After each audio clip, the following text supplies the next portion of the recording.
Welcome to Alpha Recap, your after-hours deep dive into what moved markets today. We're closing the books on the trading day and breaking down the biggest themes. As always, if you have questions, you can reach us at stockalpha.ai. Great to be here. Big day, lots to unpack. The headline was Nvidia's move, and it really set the tone across optical suppliers. Yeah, and it came after the close, but the market reaction unfolded quickly. So, what really stands out here is the scale.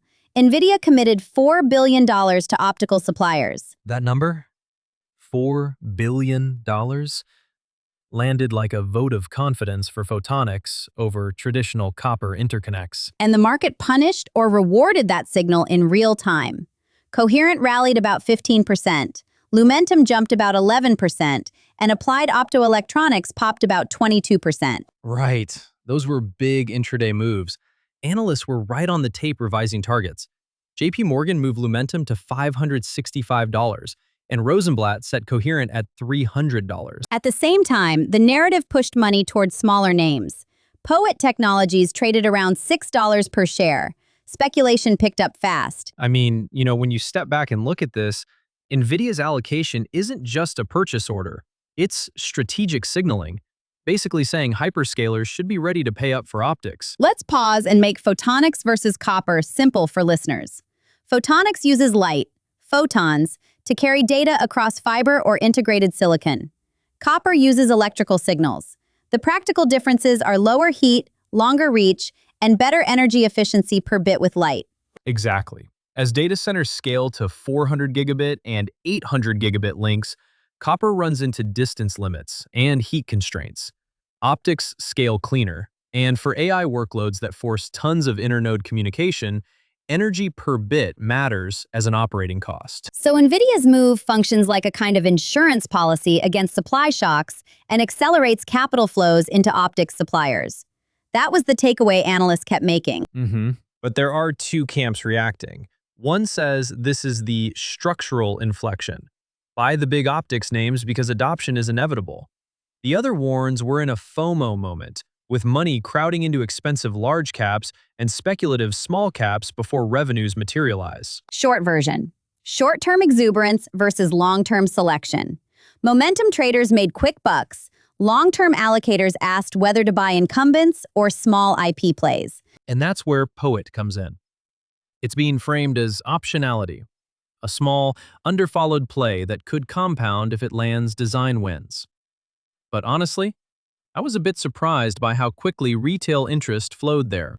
Yeah, the small caps caught a lot of attention. But remember, smaller names are execution sensitive. You need visible revenue milestones before placing large bets. Right. And the other thing is standards.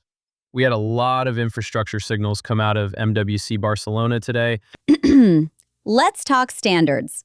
The World Broadband Association released a Net5.5G readiness assessment and certification white paper, and Huawei announced upgraded Net5.5G bearer products. Certification matters because it reduces deployment friction.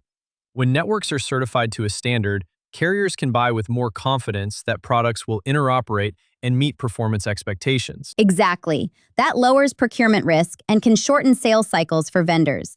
But certification alone doesn't guarantee CapEx. Carriers still control the purse strings. There's also the GSMA pilot news. They announced $40 handset pilots in 6 African countries, including the DRC. Affordable devices mean more users over time, which means more traffic and eventual demand for backhaul and optical infrastructure. So for long-horizon investors, that's a reminder of multi-year demand tailwinds. More devices now equals more last-mile traffic later. And that filters up to backhaul and data center needs. Yeah, that tracks. But the macro picture wasn't uniformly positive. Retail had a notable gray cloud. Target reported fourth quarter comparable sales down 2.5%. That was a concrete sign of consumer discretionary pressure. Retail softness reminds us that sector rotations into AI and infrastructure happen alongside pockets of weakness. And beyond Target, there was a wave of Form 8K filings across small and mid-cap names. Emergent Biosolutions, EVgo, Calcimedica, Highcroft, Westinghouse, Oxford Square, Inventure, Hemonetics. Those filings often hide company-specific catalysts or risks. Event-driven managers love those 8Ks. They can contain leadership changes, regulatory updates, or other surprises that move stocks.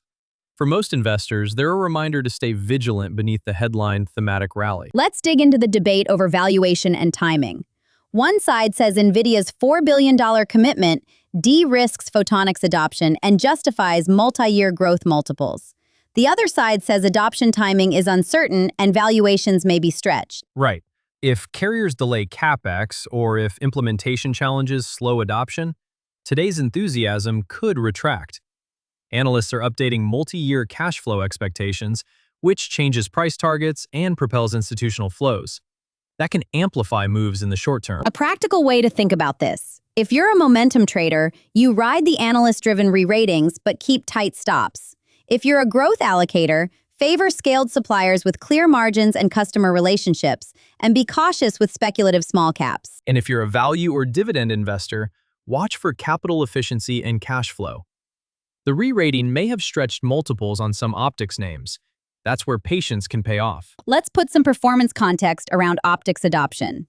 Photonics reduces resistive heating and supports longer reach without repeaters.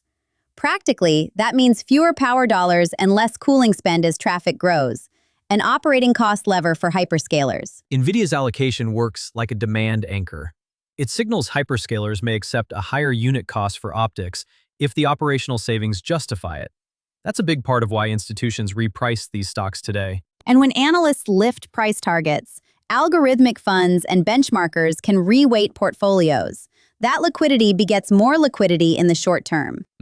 But for smaller companies, the narrative can raise their profile and make follow-on capital raises more likely, which is a double-edged sword. It can finance growth, but it can also dilute existing holders if revenues don't ramp. Quick reactions, big move. Wow. Okay. Not what anyone expected. Let's walk through investor-type implications in a practical way. For momentum and event traders, today created tradable setups in large optics names, watch volume, short interest, and the cadence of analyst notes for follow-through. For growth and long-term allocators, Nvidia's move was positive structurally. Consider core positions in proven optics suppliers. If you're dabbling in higher beta small caps like POET, size positions conservatively and demand visible revenue milestones. Value and dividend investors should prioritize firms with strong cash flows and margin expansion potential.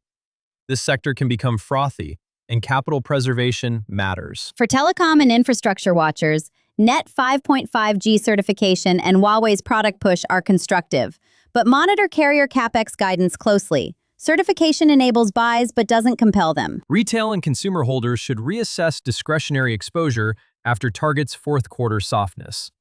Focus on margins, markdown cadence, and management commentary in upcoming calls. Event-driven and micro-cap managers. Use the 8Ks as a catalyst calendar. Those filings can precede material moves, set alerts, and dig into exhibits. A short watch list of what to monitor. 1. Revenue signals and supply agreements for smaller photonics names. Require design wins or orders before increasing weight. 2. Carrier CapEx commentary. That's the real demand trigger. 3. Be ready for a two-speed market. Rotation between AI and infrastructure winners and cyclical consumer laggards. Position sizing should reflect that dichotomy. 4. Use 8Ks as a catalyst calendar. 5. Manage risk. Tighten stops for momentum trades and stagger entries for long holds. Let's hit the bottom line. Nvidia's $4 billion allocation to photonics suppliers was a market-moving endorsement that crystallized a technology transition at hyperscale. It forced analysts and traders to reprice the optics complex, lifting both large incumbents and speculative smaller names. At the same time, standards work at MWC and GSMA handset pilots create multi-year tailwinds for demand. But the near-term picture was mixed. Target's retail softness and a flurry of company 8K filings underscored uneven fundamentals. So the practical takeaways. Distinguish between structural winners with scale and defensible IP and narrative plays that depend on execution. Size positions to execution risk, and watch carrier CapEx and company disclosures as the next determiners of outperformance. If you're trading the momentum, use tight stops. If you're investing for the long run, favor companies with visible margins, backlog conversion, and customer validation. And remember, Certification and standards reduce friction, but buyers still need to open their wallets. Timing matters. All right, that wraps today's Alpha recap. Key points recap. Nvidia's $4 billion allocation was the big signal. Optics stocks rallied and analysts bumped targets. Standards and pilots at MWC and GSMA create long-term demand scaffolding, but carrier CapEx calendars remain the gating factor. Retail weakness and a bunch of 8Ks remind us that under the thematic rally, fundamentals are mixed. For questions, head to stockalpha.ai. You can ask us directly and we'll answer live. For more market analysis and insights, visit stockalpha.ai.